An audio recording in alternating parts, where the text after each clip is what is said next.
तो hello hello और welcome और स्वागत है आप सबका मेरी एक नई वीडियो में, जिसमें लग रहा हूँ बहुत ही अच्छी वैकेंसी आप सबके लिए। और ये वैकेंसी स्पेशली फ्रेशर्स के लिए होने वाली है, और जिनके पास बहुत ही कम लेवल ऑफ एक्सपीरियंस है वो इस वैकेंसी में अप्लाई कर सकते हैं। और ये आपकी निकाली गई है ministry of environment and forest के डिपार्टमेंट में। और ये काफी अच्छी वैकेंसी हो सकती है, क्योंकि इनके डिपार्टमेंट से हमने काफी और भी वैकेंसीज कवर करी हुई अपने चैनल पर, और काफी अच्छी वैकेंसीज निकालते रहते हैं ये, स्पेशली फॉर लॉयर्स। तो आपको ये वैकेंसी भी चेकआउट करनी चाहिए। इसकी आपकी एप्लीकेशन फीस भी जीरो होने वाली है। तो अगर आप इसके क्राइटेरिया को फुलफिल करते हैं तो आप इसे बिल्कुल अप्लाई करिएगा।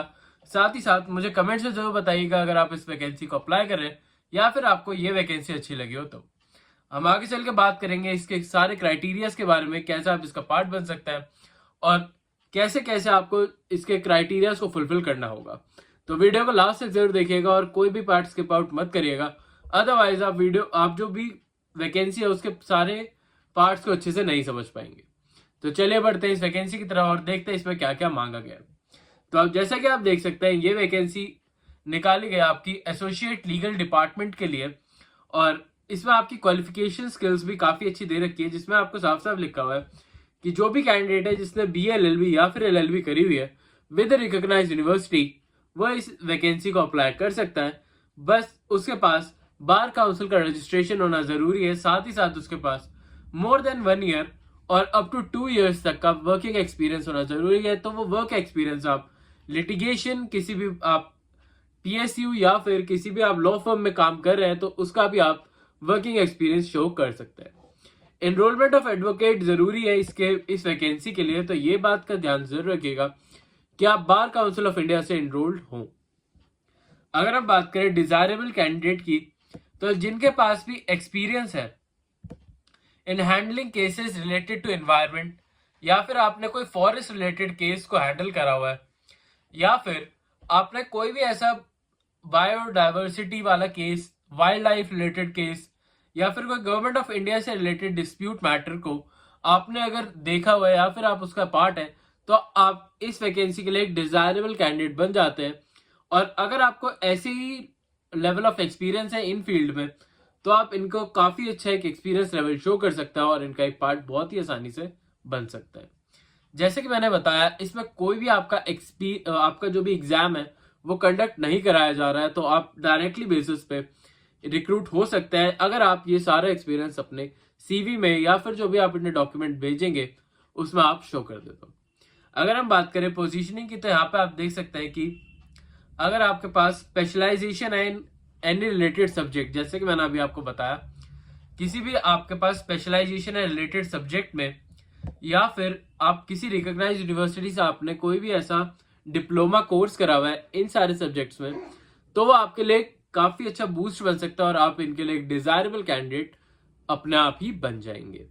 आगे बढ़ते हुए मैं बताऊंगा इसमें क्या रेम्युनरेशन होने वाली है, कैसे आप इसका पार्ट बन पाएंगे, और भी काफी सारी चीजें हम इसमें डिस्कस करेंगे। बट उससे पहले मैं बताना चाहूंगा एक इंपॉर्टेंट डिटेल, उसको बिल्कुल मिस आउट मत करिएगा, कि मैं बताना चाहूंगा अपने चैनल से रिलेटेड कुछ डिटेल्स की। इस चैनल पर हम बात करते हैं जो वैकेंसी निकलती है फॉर द लॉयर्स, और अगर आप एक लॉयर है जो गवर्नमेंट वैकेंसी में जाना चाहते हैं तो ये चैनल आपके लिए काफी अच्छा हो सकता है।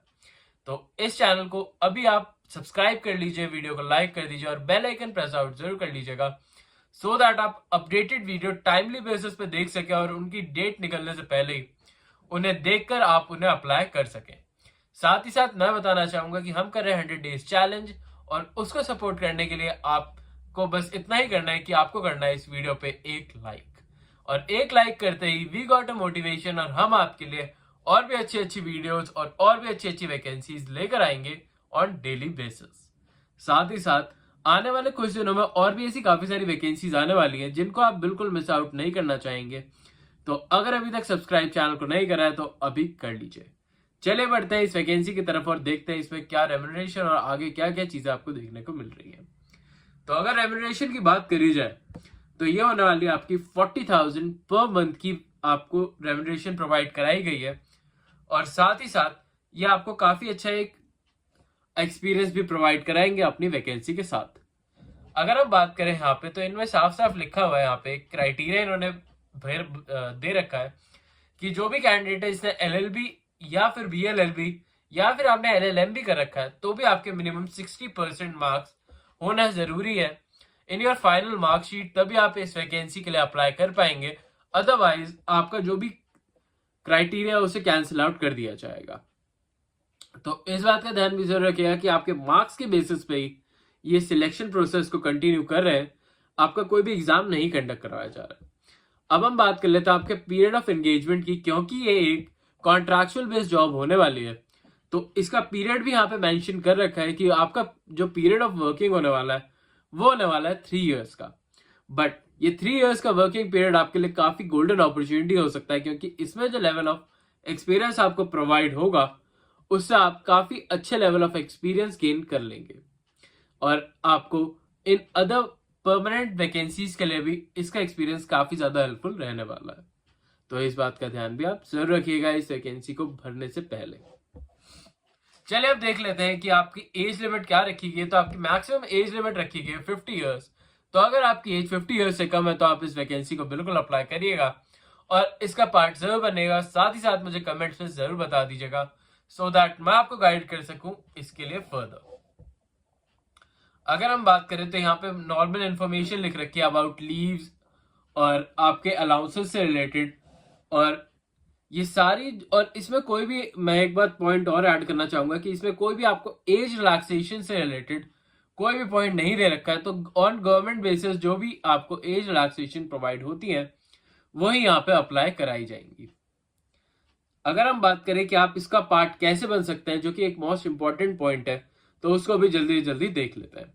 तो ये फॉर्म जो कि मैंने आपको डिस्क्रिप्शन में दे दिया है, आप जैसे ही इसके पीडीएफ को खोलेंगे आपको ये फॉर्म दिखेगा और इस फॉर्म को आपको प्रिंट आउट कराना होगा और इसको थॉरली भरना होगा। इसमें आप अपना ईमेल एड्रेस, फोन नंबर और जो भी आपका एड्रेस है उसको आप काफी ध्यान से भरिएगा, क्योंकि उनके बेसिस पर ही आपको फर्दर कांटेक्ट किया जाता है। साथ ही साथ आपको अपनी पासपोर्ट साइज फोटो लगानी होगी और जो भी आपको डॉक्यूमेंट्स देने हैं, जो भी लिखे हुए हैं, वो आपको इसके साथ लगाने होंगे, वो भी सेल्फ अटेस्टेड। जो भी आप डॉक्यूमेंट्स इसके साथ लगाएंगे वो सेल्फ अटेस्ट जरूर कर लीजिएगा। ये काफी इंपॉर्टेंट पॉइंट है, क्योंकि अगर आप वो भूल जाते हैं तो आपका जो भी फॉर्म है वो इमीडिएट बेसिस पे कैंसिल आउट कर दिया जाएगा। और इस फॉर्म को भरते ही आप बन जाएंगे इनकी वैकेंसी के एक एप्लीकेंट, और अगर आप सिलेक्ट हो जाते हैं तो आपको बुलाया जाएगा पर्सनल इंटरव्यू के लिए और डायरेक्ट इंटरव्यू को क्लियर करते ही आप इस वैकेंसी का एक पार्ट बन जाएंगे। आई होप आपको आज की वीडियो अच्छी लगी हो तो चैनल को लाइक और सब्सक्राइब अभी कर लीजिएगा। मैं मिलता हूं कल आपसे फिर से एक नई जॉब, नई वैकेंसी और नई अपॉर्चुनिटी के साथ। तब तक आप हमारी प्लेलिस्ट में चेकआउट कर सकते हैं, जो कि जनवरी और फरवरी में जो भी वैकेंसीज निकाली गई हैं अभी तक, उनकी क्यूमुलेटिव आपकी प्लेलिस्ट मैंने बना दी है, जिसमें जाके आप डायरेक्टली बेसिस पर उसे चेकआउट कर सकते हैं। अभी के लिए चलता हूँ, मिलता हूँ कल आपसे फिर से एक नई जॉब और नई वैकेंसी के साथ। तब तक अगर आपने अभी तक चैनल को सब्सक्राइब नहीं करा तो सब्सक्राइब अभी कर लीजिए। अभी के लिए चलता हूँ, मिलता हूँ कल आपसे फिर से एक नई वीडियो में।